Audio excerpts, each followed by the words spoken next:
Why? Hello and welcome everybody.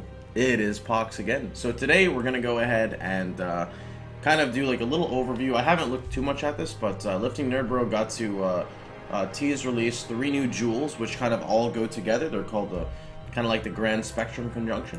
Then we've got some prophecy screenshots and some challenges for the league as well. So let's go ahead and jump right into that and see and look on about it. So Lifting Nerd Bro was, given an opportunity to reveal 3 new jewels that are coming out, which I'll link his video if you guys want to go into a more descriptive, detail on it. He explains it very well.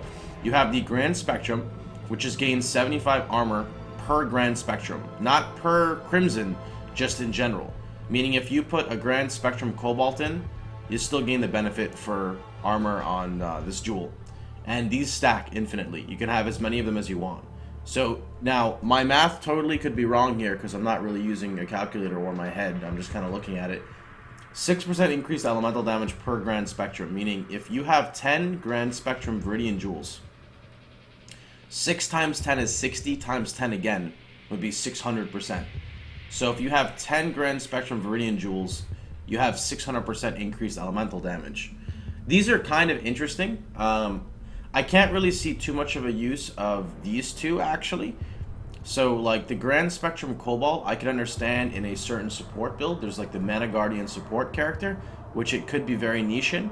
I could see this working. Basically, it's a Guardian that goes full mana, and you use, there's a jewel that converts, it basically takes away from the life value and turns it into mana. And you just scale all mana, and you can give about 10,000 energy shield just walking by someone with that plus your discipline. And then gain 75 armor per Grand Spectrum. I don't really play armor builds, but if you're playing an armor build, you're typically going to have armor already. And if you're playing the right side of the tree, you typically don't have percentage armor scaling. So I'm not saying these are useless jewels by any means, don't get me wrong. It's just, you're trading up a jewel with life for armor, you know? So you're stacking and scaling armor by losing potential life. So the only way I can really see a lot of these jewels working is if you somehow have this crazy layout on your tree that allows you, aka Scion, to obtain and acquire so many jewels with the lack of life. Because remember, for every single jewel you are passing up for a unique, you're losing 7% life, and you can easily get 1 damage mod. You know, a 7% life jewel with 1 damage mod doesn't go for anywhere from 5 to 15 chaos, depending on how deep in the league you are and whatnot. So 7 Spectrum duels, for example, would be 600% elemental. Sorry, 10 would be 600% elemental, but 10 could also be 70% increased life, which is over 1,000 life at level like 80 or 90, depending on your tree, obviously. But it should be well over 1,000 life. It should be like 1,200. Plus, you know, let's say you roll 10% values. That's also 70% elemental damage. And say you just roll another property, that's another 70% increased crit. So these are very niche jewels, I will say. I think the Grand Spectrum Viridian jewel here is going to be the easiest one to go with because elemental builds are it's an actual offensive damage type, whereas the Cobalt jewel is more defensive, and then Crimson is also defensive. So Grand Spectrum Viridian is definitely, if I were to look at one, is the one I would go towards. And I'll have his video, I'll have the forum thread and his video posted in the comments a little bit after, because I can't upload it right away, because fucking it always says, you have exceeded the maximum character line. The most amount of character lines you can put is 5 letters. And I'm like, fuck you, YouTube. Alright. Prophecy screenshots. What do we have here? This looks like, I don't know what this is. This looks like a lightning blade vortex with the new outfit, which I really like the theme. This looks like she's ghosted. She's got the ice armor set with the ice crown, and it looks like she's ghosted with a Terran Shiver, maybe? I don't really know what the fuck is going on here. There's some purple. Some purple is some gore. This looks like, is that Aroa standing up? Wait, is that what Aroa looks like? Is Aroa a person? It looks like it has feet, right? Or am I looking at this the wrong way? It looks like he's standing on one leg. That's his other leg he's about to kick with, and he's got a Aroa face. Next up, we've got some more full-on purple. Some more purple. And here we got some additional purple. I don't know what this is. This looks like it's inside Labyrinth. What is this? This is applying a Temporal Chains. I think this is a Temporal Chains Blasphemy that's hitting well, that's only hitting the player. Looks like the player has temp chains on them because of this. Which these are the things in the Israel fight that do apply curses. Maybe that's the Super Labyrinth. What? We have 2 Kadukus? We've got the regular Kaduku and an Ice Kaduku? That looks badass. And then we've got the Gore here. Very nice. Alright, the Prophecy League challenges. Honestly, I don't ever really care about challenges because, no offense to grinding your games in any type of way, usually whenever they make challenges, it's not a challenge. It's you can make it a challenge or you could just pay 10x and finish it. So, let's see. Now, that's just me being salty, but that's kind of just how I am, you know? The Prophecy Challenge Leagues include a set of 14 challenges. When you complete 12 challenges, you receive the Prophecy Footprints. At 24, you receive a Prophecy Weapon effect. When you complete your 36th, you receive the Monkey Pet. These microtransactions are exclusively available in this league. From the 19th challenge onwards, and every 3rd challenge after that, you receive parts of a Prophecy Totem Pole decoration to display in your hideout. The Totem Pole permanently showcases how many of the Prophecy challenges you've completed during this league. Alright, so we've got normal waypoints. So, Coast Submerged is simple.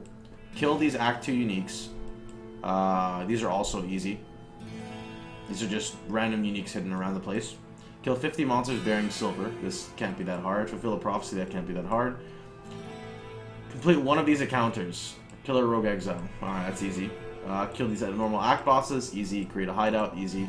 Clear cruel sewers. Very easy. Complete these cruel quests. No problem. Use these currencies. Sealed prophecy. I don't remember exactly what this is.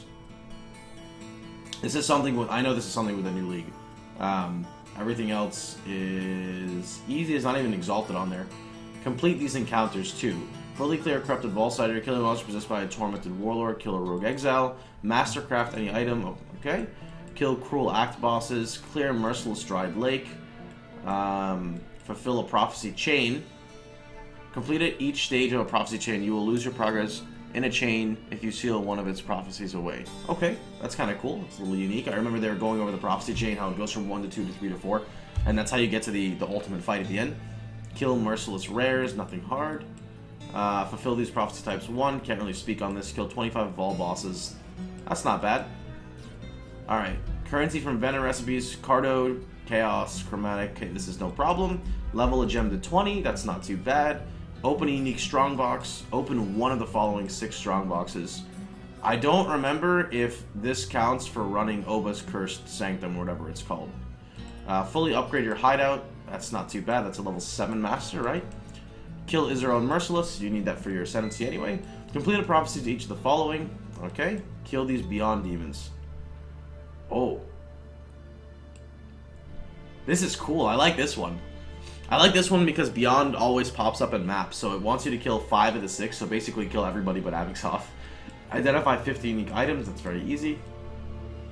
Complete these encounters. Complete each of the following encounters. Fully clear a map affected by a Tempest. No! Tempest is coming back with maps? Or is that always there? Has Zana always been able to do that? I fucking hate Tempest, man. I don't know why. It pisses me off. Kill 1,000 monsters in a single rampage streak. Kill Keepers of the Trove Bloodline. Kill a rare monster with Inner Treasure. Kill a Warband Leader. Kill a monster possessed by 2 Tormented Spirits. So, Warbands is coming back? Oh, that's right. These are the prophecies. The prophecies will do it for you. Okay. That makes sense. I get it. I get it. The prophecy will open this up for you. Kill these act bosses. That's very easy. Fulfill these prophecy chains. All right. Reach level 90. Clear unidentified rare maps. T1, T1, T2, T2, T3, T3, T4, T4, T5, T5. I think that's how it is. Complete all the map Ascendancy trials to unlock the endgame labyrinth. There's this one. I don't know too much about this one yet. I know you have to do this to get to the super labyrinth though.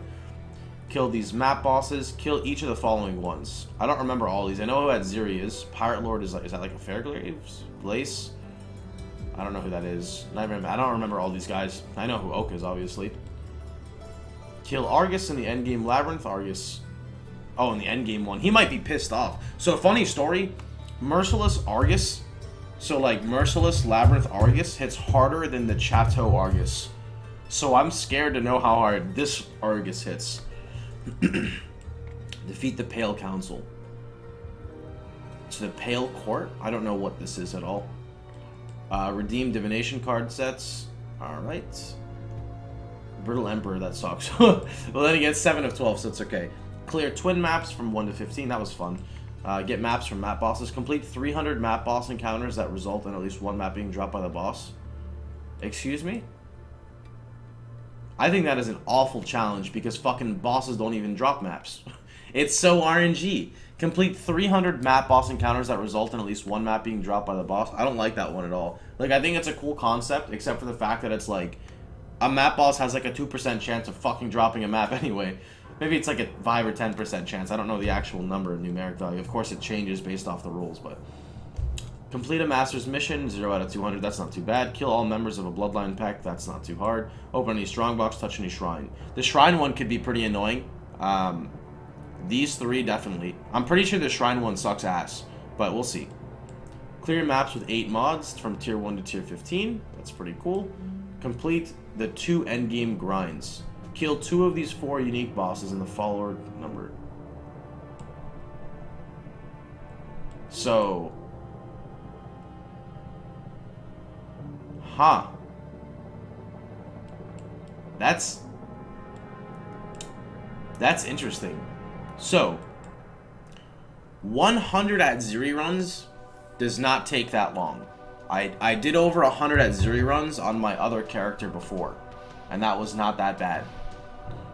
Ambrius? Is that Duresso? Let me look this up. PoE.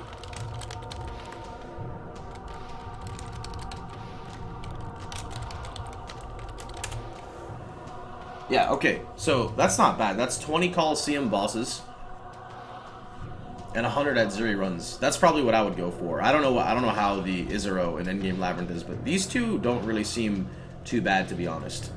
That's pretty cool. I think it's cool adding something like that because typically you're not gonna pay for 20 boss kills. I mean, you could if you wanted to, but I like this formatting a lot. This formatting, in my opinion, is not how they should do everything. But I do really like this, and I'm sure a lot of people will not like it. But again, you could buy 100 at Ziri runs if you wanted to, but I highly doubt that's how it's gonna turn out. You guys tell me what you think about it. Overall, I will say I'm a lot more impressed with these challenges than previous ones. So I'm pretty happy for that. I don't know. I can't promise if I'm actually gonna do them. I don't think I've ever 40 or 40'd in any challenge league before because I just kind of lose interest. But we'll see. Maybe we'll take this one a bit more seriously. Anyway, I hope you guys enjoyed the video. Let me know what you guys think about it. Also, I'm thinking of starting to try to do some collaborations with other YouTubers and other streamers, or in general, just people who know about Path of Exile or other games that I'm playing. But we're probably going to start in Path of Exile. If you'd like to see me do a collaboration with people, feel free to type in the comments who you think I should collaborate with, and potentially what you think the topic should be. It doesn't necessarily have to be a series. You know, we'll start random at first to see how it goes, and if people like it, and people like a specific guest or my dynamic with someone, then we'll see how it goes. Don't say Xeno, because that's my roommate. That's something I can easily do. I'm saying outside of the realm of what I have, you know? Does that make sense? Anyway, I hope you guys have a wonderful time. Hope you guys enjoyed yourself. Remember, if you liked the video, please feel free to like, share, and subscribe. And remember, you can always catch me live at twitch.tv/Pohx. Remember, boys, that we're going to get a LED overlay coming in soon. It's going to be a nice LED all around, and then I'll probably change up the webcam border at some point as well. Thanks again so much for watching and supporting me. Have a good one, everybody.